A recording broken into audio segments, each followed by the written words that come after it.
Hello dear aspirants, welcome to the current affairs discussion. Start करते हैं sir आज के क्वेश्चंस। एक बार पहले कंफर्मेशन दे दीजिए, ऑडियो वीडियो क्लियर है आप लोगों तक? हाँ जी sir, good evening good evening. एक बार कंफर्मेशन दे दीजिए, ऑडियो वीडियो क्लियर है, फिर हम लोग स्टार्ट करते हैं सर।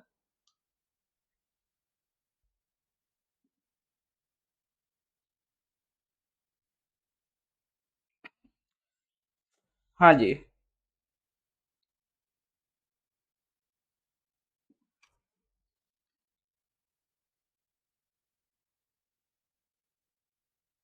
ऑल राइट, ऑडिबल है।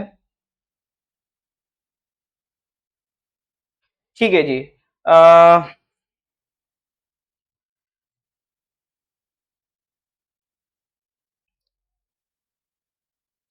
तो एक बार पिछले क्वेश्चंस देख लेते हैं। क्वेश्चन नंबर 30 तक हमने कर लिया था।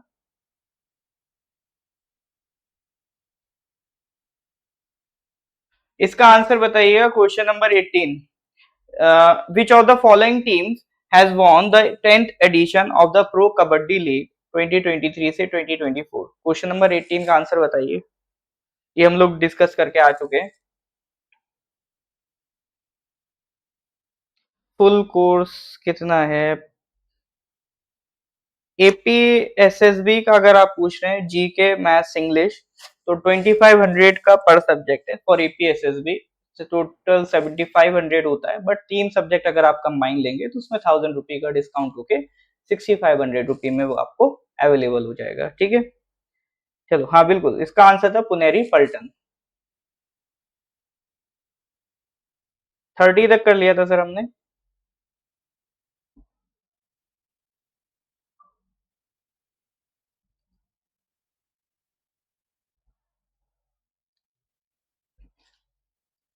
ओके, तो क्वेश्चन नंबर 30 सर, ये हम लोग करके आ चुके थे। 97th member of the international solar alliance कौन बना है? तो दैट इज योर पनामा। ठीक है, तो ये पिछली क्लास में यहाँ तक हमारी बातें हो गई थी। इसके आगे सर आज हम स्टार्ट करेंगे क्वेश्चन नंबर 31 से। ठीक है, गुड इवनिंग बॉबी जी। करें सर शुरू? चलो 31 से स्टार्ट करते हैं।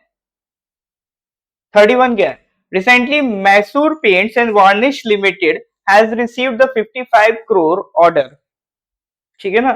It has received the 55 crore order from the ECI for 26.55 lakh while use of indelible ink. The indelible ink was developed by which of the following organizations? आपने देखा होगा सर, आप वोटिंग करने जाते हो तो वोटिंग करते टाइम आपकी उंगली पर एक इंक से मार्क किया जाता है। ठीक है, ये उसी इंक की बात कर रहा है। तो इलेक्शन कमीशन ऑफ इंडिया इसे कहां से परचेज करता है? Mysore paints and varnish limited नाम की एक कंपनी है, उससे परचेज करता है। अब ये जो इंक है, ये कौन सी ऑर्गेनाइजेशन ने डेवलप की है? The ink was developed by which of the following organisations? ये आपका क्वेश्चन है। ठीक है, बताइए जरा। 4 ऑप्शन है। तो ये सर मतलब एक थोड़ा सा दिलचस्प क्वेश्चन है। मतलब जनरली आप जो भी होते हैं ना ऐसे वाले जी के फैक्ट जो दिल को खुश कर देते हैं, उस तरह के फैक्ट में ये ज्यादातर देखने को मिलता है। अब जब यहाँ पर बात आई है तो डिस्कस कर लेते हैं सर इसका करेक्ट आंसर की। तो this ink has been developed by CSIR. CSIR की जो नेशनल फिजिक्स लेबोरेटरी है उसने इसको बिल्ड किया है। ठीक है, national physical laboratory of CSIR. इसके बारे में 2-3 बातें ध्यान रखिएगा सर। इसमें कंपाउंड पूछ सकता है या पूछ सकता है इसमें ऐसा क्या आपका कंपोनेंट होता है जो इसको इंडेलिबल बनाता है। यानी इस इंक की अगर आप स्पेशलिटी देखोगे तो स्पेशलिटी का है सर, ये एक बार आपके नाखून पे लग जाती है, फिर ये बहुत जल्दी आप इसको मिटा नहीं सकते। कुछ टाइम तक उसका जो मार्क है वो आपकी उंगली पर रहेगा। अगर तुरंत मिटा दोगे तो सर दिक्कत है, आप उंगली साफ करके फिर दोबारा वोट डालने आ जाओगे। ठीक है, तो ये जो इंडेलिबल इंक है इसमें होता है आपका सिल्वर नाइट्रेट। इसको ध्यान रखिएगा सर, सिल्वर नाइट्रेट पूछ सकता है, तो सिल्वर नाइट्रेट आपका इस इंक में पाया जाता है। ठीक है, ये कलरलेस कंपाउंड होता है। अब ये जो इंक है पहली बार मैन्युफैक्चर हुई थी इलेक्शन कमीशन ऑफ इंडिया की रिक्वेस्ट पे। ठीक है, तो CSIR से रिक्वेस्ट की गई थी भाई ऐसी कोई इंक बनाओ जल्दी मिटा ना पाए, ठीक है।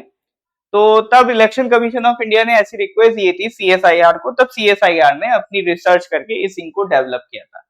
अब ये जो इंक है इसकी प्रोडक्शन की लाइसेंस एक ही कंपनी के पास है, Mysore paints and varnish limited, ठीक है ना। इस इंक को सिर्फ यही प्रोड्यूस कर सकते हैं पूरे देश में, बाकी किसी और के पास लाइसेंस नहीं है कि वो इस इंक को प्रोड्यूस कर पाए, ठीक है। Since 1962 Mysore paints and varnish limited के ही पास इसका अधिकार है इसको प्रिंट करने का। और ये इंक इतनी फेमस है सर कि हमारे ही देश में नहीं यूज होती है, बाहर की कंट्रीज में भी एक्सपोर्ट की जाती है, ठीक है। कंट्रीज लाइक जैसे Canada, Ghana, Nigeria, Mongolia, Malaysia, Nepal, south Africa and Maldives, यहाँ पर भी हम इस इंक को एक्सपोर्ट करते हैं। इस इंक की जानकारी जो इलेक्शंस को डील करने वाला कानून है representation of the people's act 1951, उसमें भी आपको इस इंक के बारे में जानकारी देखने को मिल जाएगी, ठीक है।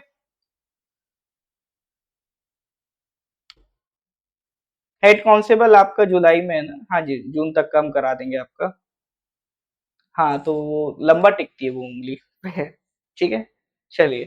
तो ये था सर आपका क्वेश्चन नंबर 31। चलो जी आगे बढ़ते हैं अगले क्वेश्चन की तरफ। तो that is your question number 32। वो क्या कह रहा है, recently PM Narendra Modi paid respect to Shankaracharya hill, it is in which of the following cities? Shimla, Gangtok, Srinagar या अल्मोड़ा? अभी प्रधानमंत्री नरेंद्र मोदी शंकराचार्य हिल पे गए थे।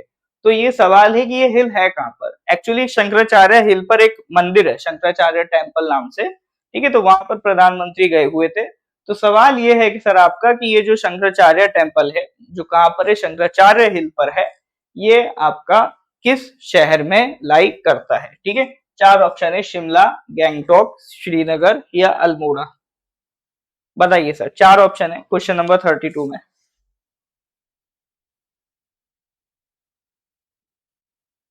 अल्मोड़ा?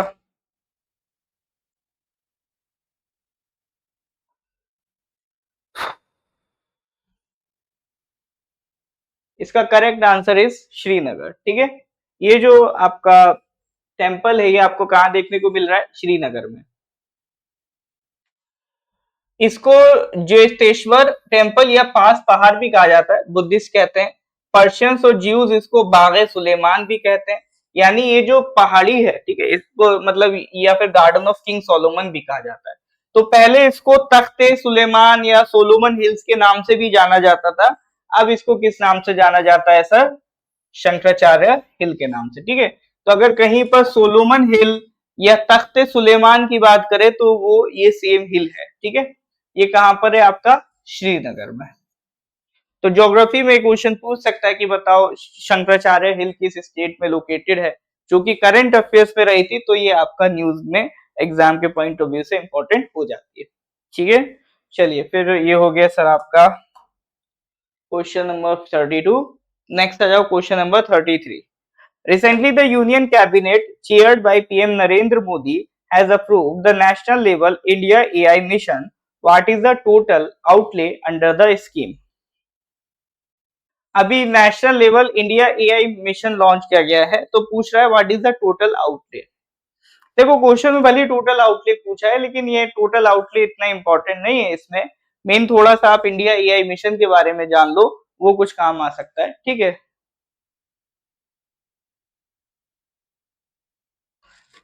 लिली जी, अगर आपको मैं दूसरे चैनल का रेफरेंस देना ही होता तो मैं खुद क्यों पढ़ाता? फिर तो पर्पज ही नहीं बनता है ना, फिर तो मैं कह देता यार आप लोग ये कर लो उससे कर लो।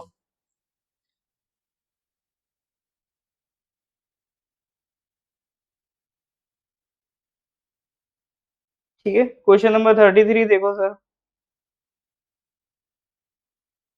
हाँ, इसका आंसर है 10,371.92 करोड़। और रही बात दूसरे मटेरियल रेफर करने की, तो आप पहले एटलीस्ट जो आपको मटेरियल डिलीवर किया जा रहा है उसको इंश्योर करो आपने कंप्लीट करा है कि नहीं करा है। कॉम्पिटिटिव एग्जामिनेशन में एक सबसे बड़ी जो प्रॉब्लम होती है, जो मेजॉरिटी लोग करते हैं, उनको एक डिजायर होती है ज्यादा से ज्यादा कंटेंट स्टोर करने की। अभी अगर मैं मतलब इसका पीडीएफ लॉन्च करूं, बहुत हजारों लोग आ जाएंगे, कहेंगे इसका पीडीएफ उसका पीडीएफ। पीडीएफ लेने के लिए लोगों की कमी नहीं है, लेकिन पढ़ने वालों की कमी है।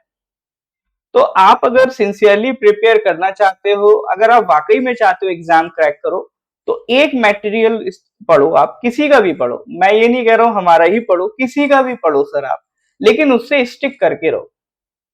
आप पहले इतना इंश्योर कर लो कि अगर इसमें से सवाल आ गया मेरा गलत नहीं होगा, तब जाके आप किसी दूसरे मटेरियल के बारे में सोचो। हमेशा इसी फिलॉसफी पे चलना है। लेकिन प्रॉब्लम क्या होती है, हमारे माइंड में इतना स्ट्रेस होता है, हमें लगता है कुछ छूट ना जाए। उस छूट ना जाए के चक्कर में जो हमें वाकई में कवर करना था, हम वो भी छोड़ देते हैं। तो पहले जितना अवेलेबल है आप पहले उतना इंश्योर कीजिए, क्योंकि मैं ये बिलीव करता हूं कि अगर आपके पास वाकई में दिन में 24 घंटे हैं, तो जितना मटेरियल हम दे रहे हैं उतना आप प्रिपेयर वही कर लें तो बड़ी बात होगी। ठीक है ना। उसके बाद आपके पास टाइम बच रहा है तो definitely go for other materials. But ये बात हमेशा फैक्ट रहेगी कि एक किताब पढ़ें, लेकिन ढंग से पढ़ें, इंस्टेड 4 किताबें परचेज करें। तो इसको हमेशा आप सब लोग ध्यान रखिएगा। मैं ये बात किसी तरह के गुस्से में नहीं कह रहा हूं, ये प्रॉब्लम एक जनरल प्रॉब्लम है, मेजॉरिटी स्टूडेंट्स के साथ होती है। लेकिन मैं चाहता हूं आप मेजॉरिटी का हिस्सा ना बने, आप उस माइनॉरिटी का हिस्सा बने जो एग्जाम क्रैक करती है। तो उसके लिए बहुत जरूरी है कि आप जो भी मटेरियल पढ़ें फुल फेथ के साथ पढ़ें, फुल कॉन्फिडेंस के साथ पढ़ें और उसको स्टिक करके रहें। ठीक है सर। चलिए, तो ये इंडिया एआई मिशन की अगर हम बात करें तो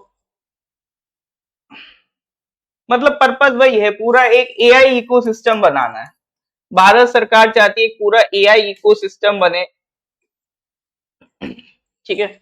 मतलब देश भर में जो सरकारी संस्थाएं हैं और जो प्राइवेट संस्थाएं हैं, वो मिलके पूरी कंट्री में आर्टिफिशियल इंटेलिजेंस को प्रमोट करें। जो पूरा देश की गवर्नेंस है उसमें आर्टिफिशियल इंटेलिजेंस को इंक्लूड किया जाए। तो इन सारी चीजों को किसमें ऐड कर दिया है, इंडिया एआई मिशन में। उसके लिए गवर्नमेंट ने एक फंड अप्रूव किया है 10,371.92 करोड़। ठीक है। चलिए,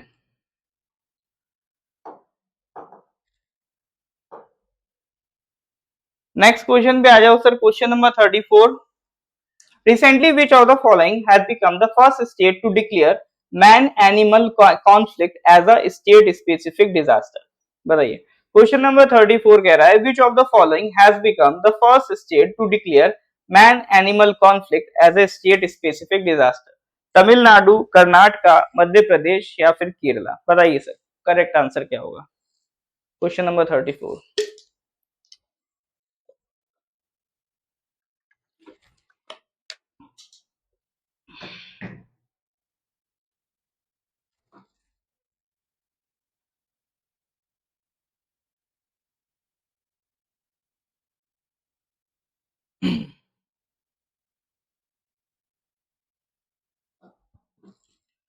मैन एनिमल कॉन्फ्लिक्ट का मतलब क्या होता है? जैसे आपने कई बार न्यूज में सुनते रहते होगे कि सर कोई हाथी रास्ते में आ गया, बिजली के तार में फंसने की वजह से उसकी मौत हो गई, या किसी ट्रक से वो टकरा गया उसकी मौत हो गई, या फिर आप सुनते रहते होगे कोई चीता रास्ते में आ गया तो वो क्या कहते हैं, आपका ट्रक वो चीते से टकराने से उसकी मौत हो गई, वो गाड़ी से टकराने से। तो यहाँ पर सर जो चीता या हाथी वो बाहर नहीं आए हैं, हम जंगल के अंदर चले गए। तो जो कि हम लोग वाइल्ड लाइफ में एंटर कर गए हैं इंफ्रास्ट्रक्चर डेवलप करते करते, और इस वजह से आपका मैन ह्यूमन कॉन्फ्लिक्ट इंक्रीज हो गया। तो इसी तरह की जो सिचुएशन आ रही है इसी को कहते हैं मैन एनिमल कॉन्फ्लिक्ट। ठीक है। तो अब इसको स्टेट स्पेसिफिक डिजास्टर का दर्जा दे दिया है किसी स्टेट ने। तो वो स्टेट कौन सा है, ये आपका क्वेश्चन है। तो आंसर है सर आपका केरला। केरला ने जो मैन एनिमल कॉन्फ्लिक्ट है उसको रिकॉग्नाइज करा है as a state specific disaster. अब सर इससे फायदा क्या होगा, स्टेट स्पेसिफिक डिजास्टर बोलने से फायदा क्या है? इसका फायदा सुनो सर। अभी जो है एट प्रेजेंट जो मैन एनिमल कॉन्फ्लिक्ट मैनेज करने की रिस्पॉन्सिबिलिटी है वो आती फॉरेस्ट डिपार्टमेंट के अंदर, under the wild life protection act. अभी जो सिचुएशन चल रही है तो उसके तहत मैन एनिमल कॉन्फ्लिक्ट को क्या कहते हैं कंट्रोल करने के लिए जो रिस्पॉन्सिबिलिटी है वो फॉरेस्ट डिपार्टमेंट की है, that is govern under the wild life protection act. अब अगर इसको डिजास्टर की कैटेगरी में हमने डाल दिया तो डिजास्टर के केस में जो रिस्पॉन्सिबिलिटी होती है वो किसके पास हो जाती है सर? डिजास्टर मैनेजमेंट अथॉरिटी के हाथ में हो जाती है। ठीक है, अब स्टेट स्पेसिफिक है तो ये चला जाएगा state disaster management authority. Disaster management authority 3 level पे काम करती है। नेशनल लेवल पे एनडीएमए है जिसके हेड आपका प्राइम मिनिस्टर होते हैं। स्टेट लेवल पे एसडीएमए है, स्टेट डिजास्टर मैनेजमेंट अथॉरिटी, और डिस्ट्रिक्ट लेवल पे भी आपका अथॉरिटी होती है, district disaster management authority. State level पे लीड करेंगे चीफ मिनिस्टर और डिस्ट्रिक्ट लेवल पे आपका डिस्ट्रिक्ट मजिस्ट्रेट।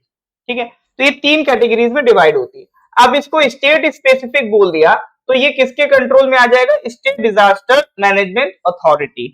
ठीक है, तो अब इसके अंडर आने से जो इसका रेस्पॉन्स है वो ज्यादा फास्ट हो जाएगा, इसको ज्यादा ही सीरियसली लिया जाएगा और ज्यादा क्विक इस पे एक्शन किया जाएगा। ठीक है, तो ये फायदा होगा आपका स्टेट स्पेसिफिक डिजास्टर इसको डिक्लेयर करने से। अब यहां पर एक आइडिया डाल दिया कि सर केरला की success story man in managing man animal conflict क्या है? तो केरला में अराउंड पूरे देश का 19% वाइल्ड एलिफेंट पॉपुलेशन एग्जिस्ट करती है। ठीक है, Kerala had about 19% of nation wide population of wild elephants, और एलिफेंट्स ने अराउंड 2036 पीपल मारे थे इंडिया में बिटवीन 2018 से 2021, और इन 2036 में केरला में सिर्फ 4% डेथ हुई है। यानी पूरे देश का 19% पॉपुलेशन एलिफेंट की है केरला में, बट स्टिल वहां पर जो डेथ हो रही है लोगों की एलिफेंट्स की वजह से, तो केरला में वो सिर्फ 4% ऑफ द टोटल डेथ है। यानी जो कॉन्फ्लिक्ट है उसको काफी अच्छे से केरला ने मैनेज कर रखा है। तो बाउंड्रीज को उसने खास ध्यान रख रखा है कि बाउंड्री सेम रहे, अनचेंज ना हो। एग्रीकल्चर प्रैक्टिस में चेंज कर रखा है। ठीक है, मतलब हाथी जहां पर रहते हैं तो वहां पर ऐसी क्रॉप्स लगाओ जहां पर उनको कम इंटरेस्ट हो तो वो उधर कम एंटर करेंगे। ठीक है,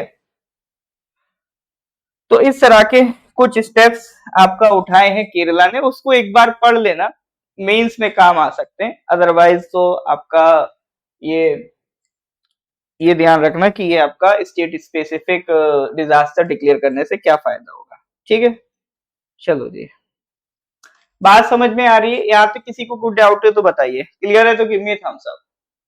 हाँ जी सर, यहाँ तक किसी को कोई डाउट है तो बताइए। अच्छा, इसमें किसका खाता खुल गया? ताशी जी का, बहुत बड़े मुबारक हो। ठीक है,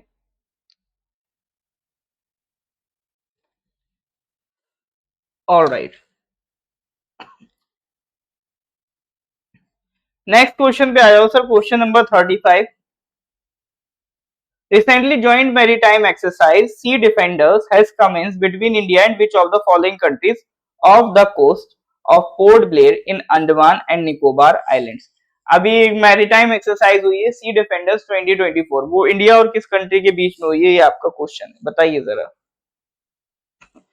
सी डिफेंडर्स 2024 एक्सरसाइज हुई है बिटवीन इंडिया एंड अमेरिका। भूल गया मैं। ठीक है, आंसर मुंह से निकल गया। ये किस किस के बीच में हुई है सर? India and USA. अच्छा, यूएसए की बात हो रही है तो सर यूएसए का मैप देख लो। यहाँ पर यूएसए में 2 माउंटेन्स बहुत इंपॉर्टेंट है सर, एक तो ये रॉकी माउंटेन, ठीक है, एक तो ये आपका रॉकी माउंटेन और दूसरा ये आपका अपैलेशियन माउंटेन। ये इंपॉर्टेंट लोकेशन से मतलब इंपॉर्टेंट ज्योग्राफिकल फीचर्स हैं आपका यूएसए के। ठीक है, और कभी कोई पूछे ग्रेट लेक्स, वो भी यूएस कनाडा के बॉर्डर पे आप देखोगे मिल जाएंगे। ठीक है ना, ये आपका ग्रेट प्लेन्स हो गया, मिसूरी रिवर हो गया। ये वैसे हम लोग ये जो आपका एपीपीएससी में ज्योग्राफी है तो वहां पे जितने भी फिजिकल फीचर्स हैं डिटेल में वहां पर डिस्कस किए जाते हैं। ठीक है, बट फिर भी एक बार यहाँ पर इमेज डाल दी ताकि थोड़ा बहुत आप नजर डालते रहो, ताकि बर्ड ज्योग्राफी में भी आपको आइडिया लगता रहे चीजें कहाँ कहाँ पर एग्जिस्ट करती हैं। ठीक है, चलो नेक्स्ट आ जाओ sir, question number 36। Recently, who among the following has been awarded the Disruptor of the Year award in the first ever National Creators Award 2024? इस साल नेशनल क्रिएटर्स अवार्ड 2024 पहली बार दिए गए हैं ना। मतलब जो आपने देखा होगा आजकल यूट्यूब पे सोशल मीडिया इन्फ्लुएंसर्स हैं, उनको मतलब प्रमोट करने के लिए एक नई ये फील्ड ओपन हुई है। पहले ये एक तरीके की, ये भी एक आर्ट है, तो एक नई तरीके की आर्ट क्रिएट हुई है जो सोशल मीडिया पे हो रहा है, सोशल मीडिया इन्फ्लुएंसर्स कर रहे हैं। तो उसको प्रमोट करने के लिए भारत सरकार ने एक नया तरीके का अवार्ड क्रिएट किया है, नेशनल क्रिएटर्स अवार्ड 2024। तो उसके तहत अलग अलग कैटेगरीज में आपके अवार्ड दिए गए थे। तो एक कैटेगरी थी डिसरप्टर ऑफ द ईयर। तो सवाल ये है कि sir disruptor of the year award किसको मिला है? तो ये तो सर मतलब अपन पॉपुलेशन ही इंस्टाग्राम वाली है, फेसबुक के रील वाली है, तो जब हम पॉपुलेशन ही रील वाली हैं तो हमको तो सर इसका आंसर पता ही होगा। बताइए जरा क्वेश्चन नंबर 36 करेक्ट आंसर क्या है?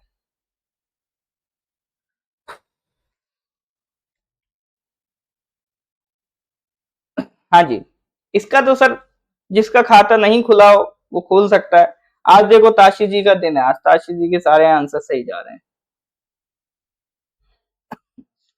चलो जी, तो इसका करेक्ट आंसर है सर आपका रणवीर इलाहाबादिया। तो बियर बाइसेप्स नाम से शायद इनका चैनल है, रणवीर इलाहाबादिया नाम से भी है। ठीक है, ये इनका नाम है। तो disruptor of the year award इन्हें मिला है। मतलब एक पॉडकास्ट वाला चैनल है, तो अलग अलग ये गेस्ट को बुलाते हैं, उनसे बात करते हैं। रील्स वगैरह में तो आई थिंक सबने ही देखा ही होगा कभी ना कभी।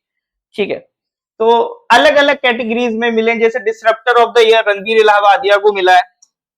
उसके बाद अगर आपसे कहे एजुकेशन कैटेगरी में नमन देशमुख, हेल्थ एंड फिटनेस में अंकित बयानपुरिया, ठीक है, फूड कैटेगरी में Kavita Singh, celebrity creator Aman Gupta, take category अपना टेक्निकल गुरुजी गौरव चौधरी। तो ये अलग अलग कैटेगरीज में ये अलग अलग ये अवार्ड आपको दिए गए हैं।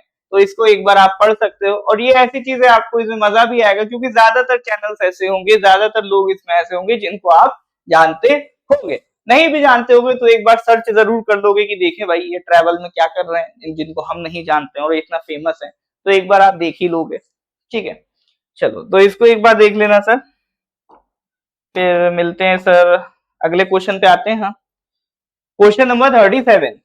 The President of India, Draupadi Murmu ji, has awarded the President's standard to 45 Squadron and 221 Squadron of the Indian Air Force. The President standard is awarded after how many years of service? चक्कर ज्यादा लगा रहे हैं, चलो अब नहीं लगाएंगे। ठीक है, अब ऐसे खड़े बताओ sir. Recently the president of India Draupadi Murmu has awarded the president standard. देखो दो तरह के अवार्ड होते हैं जो राष्ट्रपति देते हैं मिलिट्री सर्विस में, है ना। एक होता है प्रेसिडेंट स्टैंडर्ड और एक होता है प्रेसिडेंट्स कलर नाम से। हाँ, प्रेसिडेंट्स कलर्स नाम से। तो ये दो तरह के अवार्ड आपका राष्ट्रपति देते हैं। तो अभी ये अवार्ड दिया गया है 45 squadron and 221 squadron of the Indian air force. Indian air force की स्क्वाड्रन 45 और 221 को ये अवार्ड दिया गया। तो सवाल ये है कि सर ये जो प्रेसिडेंट स्टैंडर्ड, ये जो अवार्ड दिया जाता है राष्ट्रपति द्वारा, इसके लिए आपको सर्विस कितनी साल की मिनिमम सर्विस करनी होगी तब मिलेगा? After how many years of service this award is awarded, ये आपका क्वेश्चन है। ठीक है, इसका करेक्ट आंसर की बात करते हैं। Correct answer is 18 years. तो इसके लिए आपको मिनिमम कितना काम करना पड़ेगा? 18 ईयर्स। तो दो तरह के सर अवार्ड्स हैं। It is the highest honour that can be bestowed upon any military unit. ठीक है, प्रेसिडेंट स्टैंडर्ड। इसी तरह से एक अवार्ड होता है प्रेसिडेंट्स कलर्स। ये किसको मिला है sir? 11 base repair depot and 509 signal unit of the Indian air force. यानी ये आपका प्रेसिडेंट स्टैंडर्ड किसको मिला है और प्रेसिडेंट कलर्स किसको मिला है, वो यहाँ पर आपका मैंने मेंशन कर दिया है। इसको ध्यान रखिएगा, अवार्ड्स एंड ऑनर्स में पूछ सकता है। हालांकि इस अवार्ड पे अभी तक क्वेश्चन देखने को नहीं मिले, लेकिन कभी भी टपक सकता है ना। तो उसके लिए पहले से प्रिपेयर रहो, ऐसा नहीं कि एक बार जब आ जाए उसके बाद तैयारी शुरू करो। चलो जी नेक्स्ट क्वेश्चन पे आ जाओ, question number 38। Recently, India has been awarded the Measles and Rubella Champion Award by the Measles and Rubella Partnership. India had set a target to eliminate measles and rubella by which of the following years?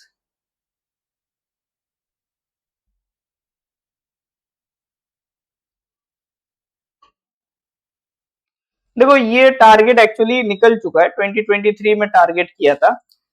यहाँ पर थोड़ा सा measles और rubella के बारे में मेरे को आपको बताना था। देखो कोई भी बीमारी हो सर आपकी, डिसीज डिसीज पे क्वेश्चन हमेशा इंपॉर्टेंट रहते हैं और हाईली पोटेंशियल क्वेश्चन होता है जनरल साइंस का। आप जो जीके देते हो पेपर, उसमें polity, economy, geography, history, general science होता है। जनरल साइंस को भी हम 3 सब्जेक्ट्स में अगर डिवाइड करें, फिजिक्स, केमिस्ट्री, बायो, तो बायो में भी जो डिफरेंट डिफरेंट टॉपिक्स होते हैं उसमें एक टॉपिक होता है ह्यूमन डिसीजेस। तो वहां से जो सबसे हाईली पोटेंशियल टॉपिक है वो है ह्यूमन डिसीजेस। तो ह्यूमन डिसीजेस पे भी 2 तरह के सवाल जनरली आपको देखने को मिलते हैं। एक तो वो पूछ लेगा ये डिसीज किस पैथोजन से हो रही है, मतलब बैक्टीरियल है, वायरल है या फंगल है, इस तरह से, या उस डिसीज का कोई ट्रीटमेंट या उसकी कोई वैक्सीन है, उस पे सवाल देखने को मिल जाता है। तो यहाँ पर अगर हम मीजल्स की बात करें या रूबेला की बात करें तो बोथ आर वायरल, ठीक है। उनके वायरस का भी नाम पूछ लेता है, it is cause by a single standard enveloped RNA virus, ठीक है। इसी तरह से आपका रूबेला, इसको जर्मन मीजल्स भी कहते हैं। ये टर्म ध्यान रखिएगा, ये अगर कहीं पर उसने पूछ लिया तो मेजॉरिटी जनता स्लिप हो जाएगी कि जर्मन मीजल्स किस बीमारी को कहा जाता है, तो ये कहा जाता है आपका रूबेला को, ठीक है। इसका वायरस कौन सा है आपका, रूबेला वायरस। इनके लिए वैक्सीन कौन सी है, मीजल रूबेला वैक्सीनेशन, एमआर कैंपेन इसके लिए बनाया गया था, जिसमें वैक्सीनेशन बच्चों को दी जाती है ताकि मीजल्स एंड रूबेला जैसी बीमारियों से उनको बचाया जा सके, ठीक है। तो मेन चीज इसमें ध्यान रखना, ये वायरल डिसीज है और इनकी वैक्सीन भी है, और वैक्सीन का नाम भी इन्हीं के नाम पे है, एमआर वैक्सीनेशन, ठीक है सर। बात समझ में आ रही है? यहां तक कोई डाउट है तो बताइए, क्लियर है तो गिव मी ए थम्स अप। हाँ जी सर, यहाँ तक कोई डाउट है तो बताइए।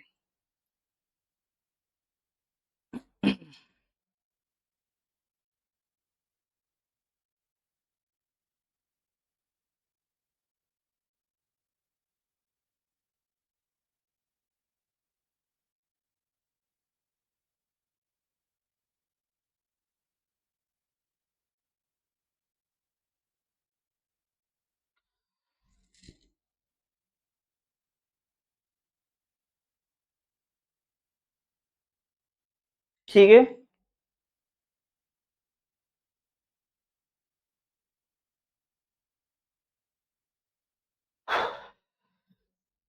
क्वेश्चन नंबर 39 पे आ जाइए। Recently, which of the following has become the world's first country to include right to abortion as a constitutional right? Belgium, France, Germany, USA. बताइए, which of the following has become the world's first country to include right to abortion as a constitutional right? Belgium, France, Germany या USA? Question number 39 बताइए sir. World's first country to include right to abortion as a constitutional right?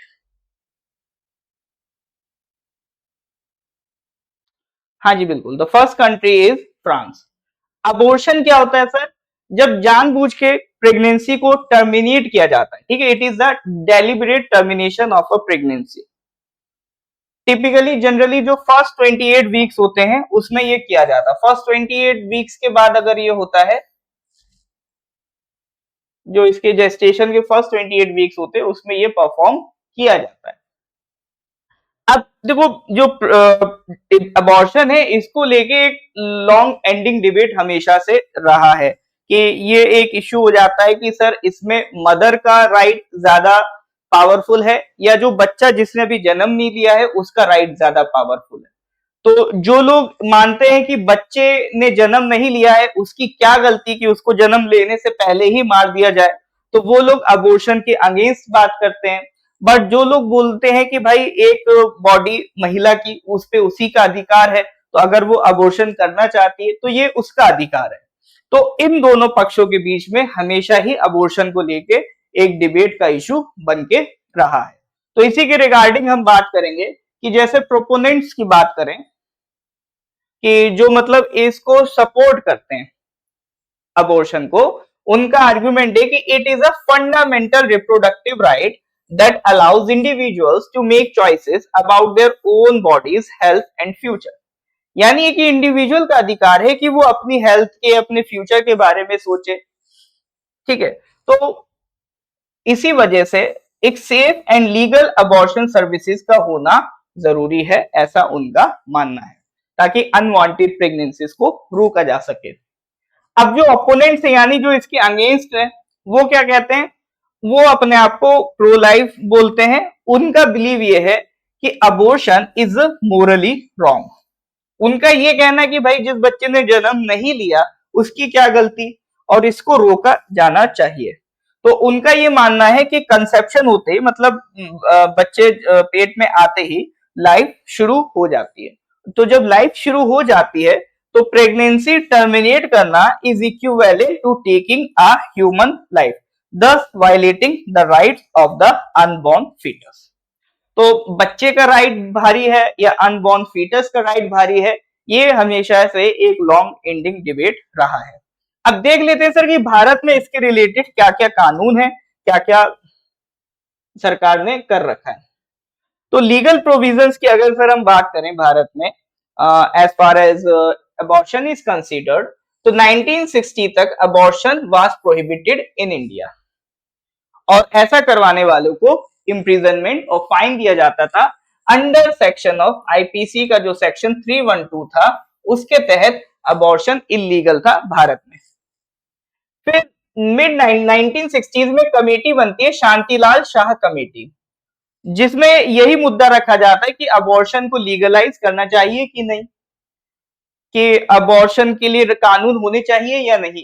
तो उस committee के basis पे कानून बनता है medical termination of pregnancy act 1971, MTP act 1971।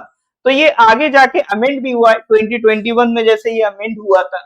ठीक है, तो इसके तहत safe and legal abortions allow किए गए थे, safeguarding women's health and reducing maternal mortality. ठीक है, अगर कि कई बार ऐसा होता है कि देखो महिला की जान बचाने के लिए, माँ की जान बचाने के लिए भी अबॉर्शन करना पड़ता है, तो ये सारे प्रोविजंस को ध्यान में रखते हुए ये कानून बनाया गया था। फिर बाद में सुप्रीम कोर्ट ने ये भी रिकॉग्नाइज किया कि ये मार्शल नहीं मैरिटल होगा। ठीक है, मैरिटल रेप को ग्राउंड कंसीडर करा as a ground for abortion. ठीक है, मैरिटल रेप मतलब जैसे अगर कोई महिला ये क्लेम करती है कि शादी के बाद भी उसके साथ जोर जबरदस्ती की गई है, तो वो काउंट होता है in the category of marital rape. Although marital rape as such court में रिकॉग्नाइज नहीं होता है, marital rape itself is not recognised. ठीक है ना, क्योंकि अगर कोई महिला ऐसा क्लेम भी करेगी तो उसके लिए कानून में कोई सजा नहीं है in the case of marital rape. But still supreme court ने ऐसा कहा है कि अगर मैरिटल रेप की वजह से कोई प्रेगनेंसी आती है तो वो कंसीडर किया जा सकता है as the ground for abortion. तो ये थोड़ी सी पैराडॉक्सी वाली बात है। अब देखो संविधान का आर्टिकल 21 ये क्या करता है, ये हर एक इंडिविजुअल को right to life and personal liberty आपका प्रोवाइड करता है हर एक व्यक्ति को। तो इसी राइट का ध्यान रखते हुए जो सुप्रीम कोर्ट है उसने इंक्लूड करा है right to reproductive choice. Right to reproductive choice यानी महिला की ये अधिकार है कि वो अगर अबॉर्शन करना चाहती है तो कर सकती है। तो राइट टू रिप्रोडक्टिव चॉइस को कंसीडर किया गया है अंडर आर्टिकल 21 इन जस्टिस के एस पुट्टास्वामी केस ऑफ 2017। ठीक है, तो केस पुट्टास्वामी केस याद रखिएगा 2017, इसमें आर्टिकल 21 की डेफिनेशन को बढ़ाया गया था। तो राइट टू अबॉर्शन या कह लो राइट टू रिप्रोडक्टिव चॉइस को इसमें इंक्लूड किया गया था। और दूसरी चीज आपका एक राइट टू प्रिवेसी है, उसको भी इसमें ही इंक्लूड किया गया था अंडर आर्टिकल 21। बाकी विद द टाइम जो एमटीपी एक्ट है उसमें अमेंडमेंट भी हुए हैं। जैसे 1971 में क्या था, अगर 12 वीक्स तक का कंसेप्शन है, जेस्टेशन है, तो एक डॉक्टर की एडवाइस पे किया जा सकता है। 2021 में भी वही है। अगर 12 से 20 हफ्ते हो गए हैं तो उसमें 2 डॉक्टर्स की एडवाइस चाहिए। अब अमेंड करके इसमें भी 1 डॉक्टर की एडवाइस पे हो जाएगा। अगर 20 से 24 हफ्ते की प्रेगनेंसी हो गई है तो एमटीपी एक्ट में अलाउड नहीं था। अब लेकिन 2021 ने इसको थोड़ा सा लिबरलाइज किया है। उसमें उन्होंने कहा कि भाई 2 डॉक्टर्स की एडवाइस पे किया जा सकता है। अगर मोर देन 24 वीक्स है इसमें तो अलाउड ही नहीं था। इसमें क्या है, इसमें किया जा सकता है on advice of medical board in case of substantial foetal abnormality. ठीक है, अगर लगता है कि बच्चा एबनॉर्मल होगा तो उस केस में मेडिकल बोर्ड की एडवाइस पे किया जा सकता है। उसके बियॉन्ड अगर आप जाओ तो अगर प्रेग्नेंट महिला की जिंदगी बचाने के लिए अबॉर्शन करना जरूरी है तो किया जा सकता था। अब उसको कर दिया गया है if immediately necessary to save pregnant women's life. ठीक है, ऑन एडवाइस ऑफ 1 डॉक्टर। तो 1971 और अभी 2021 इसमें कुछ चेंजेस करे गए हैं, वो यहाँ पर मेंशन है। तो ये 2-4 चीजें जैसे याद रखिएगा, अबॉर्शन से रिलेटेड भारत में कानून है एमटीपी एक्ट 1971। दूसरा इसमें ध्यान रखिएगा ये जस्टिस केस पुट्टास्वामी केस, इसमें आपका right to reproductive choice include किया गया था अंडर आर्टिकल 21 और राइट टू प्राइवेसी भी इसी जजमेंट से इंक्लूड किया गया था अंडर आर्टिकल 21। ठीक है, तो ये थोड़ा सा अबॉर्शन से रिलेटेड कुछ पॉइंट्स थे, जब बात छिड़ी थी तो हमने कहा इसको डिस्कस कर लेते हैं। ठीक है, तो यहाँ तक कोई डाउट है तो बताइए, क्लियर है तो गिव मी थम्स अप। हाँ जी सर, यहाँ तक किसी को कोई दिक्कत है तो बताइए।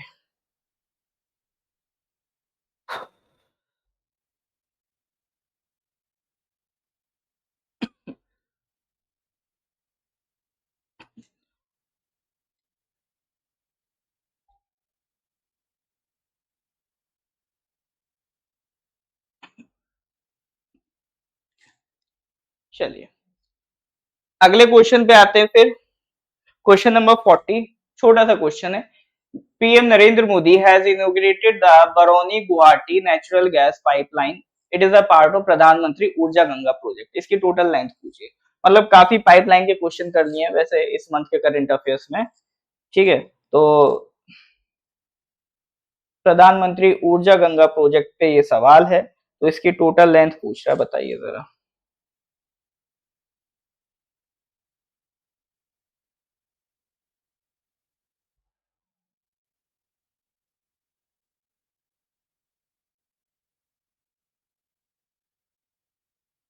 चलिए, करेक्ट आंसर इज 718 किलोमीटर। ठीक है, 718 kilometre is the correct answer.